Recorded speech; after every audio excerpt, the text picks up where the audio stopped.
Assalamualaikum warahmatullahi wabarakatuh. Perkenalkan, nama saya M. Joseph Syaraja dengan NIM 2150 4010711002, kelas agribisnis kelas I. Sini saya akan menjelaskan tentang materi pasar oligopoli. Pasar oligopoli adalah suatu pasar di mana hanya terdapat sedikit perusahaan yang bersaing antara satu dengan yang lain, dan masuknya perusahaan baru dalam industri melalui banyak rintangan. Contoh pasar oligopoli adalah pabrik rokok, pabrik semen, dan pabrik kendaraan bermotor.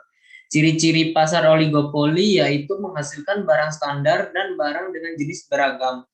Yang kedua, ada saling mempengaruhi dalam persaingan harga. Yang ketiga, memiliki dua konsumen dan kurang dari 10 produsen. Yang keempat, promosi secara iklan yang terus-menerus. Untuk yang terakhir, barang yang diperjualbelikan relatif homogen. Jenis-jenis pasar oligopoli ada dua, yaitu oligopoli murni dan oligopoli teridentifikasi. Untuk yang pertama, oligopoli murni. Pasar oligopoli menjual barang yang bersifat homogen dengan sifatnya yang sulit dibedakan. Contohnya yaitu industri semen dan produk air. Untuk yang kedua, oligopoli teridentifikasi. Pasar oligopoli yang menjual barang bersifat homogen namun bisa dibedakan. Contohnya yaitu merek motor, merek laptop, dan merek handphone.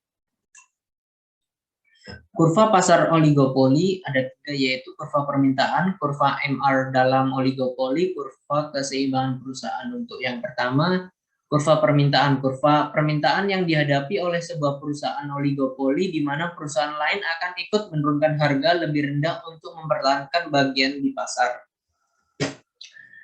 Kurva MR dalam oligopoli. Apabila suatu perusahaan oligopoli merubah harga, maka mereka tidak akan menaikkan harga jika perusahaan lain menaikkan harga. Yang kedua, mereka ikut menurunkan harga jika perusahaan lain menurunkan harga juga. Untuk yang ketiga, kurva keseimbangan perusahaan. Dalam awalnya, MCO untuk memaksimumkan keuntungan, maka MCO harus sama dengan MR. Keuntungan maksimum dicapai apabila harga sama dengan PO dan jumlah produksi QO. Karakteristik pasar oligopoli ada tiga, yaitu jumlah pesaing yang relatif sedikit. Yang kedua, perilaku perusahaan dalam pasar oligopoli yang bersifat strategis. Dan yang ketiga, pasar pesaing perusahaan mungkin bereaksi apa yang dilakukan perusahaan lain. Untuk yang terakhir, model oligopoli ada tiga, yaitu Stuck-Belberg model, Cornut model, Bertrand model. Yang pertama, Stuck-Belberg model, yaitu industri hanya terdapat dua produsen. Satu perusahaan bertindak pemimpin dan satu perusahaan sebagai pengikut. Yang kedua ada Cornut model. Model ini untuk membahas tentang maksimisasi laba maupun untuk mengembangkan sebuah model di mana terdapat dua perusahaan yang bersaing pada pasar yang sama. Yang terakhir, Bertrand model. Perusahaan oligopoli secara simultan dan independen menentukan harga barang yang diproduksi masing-masing.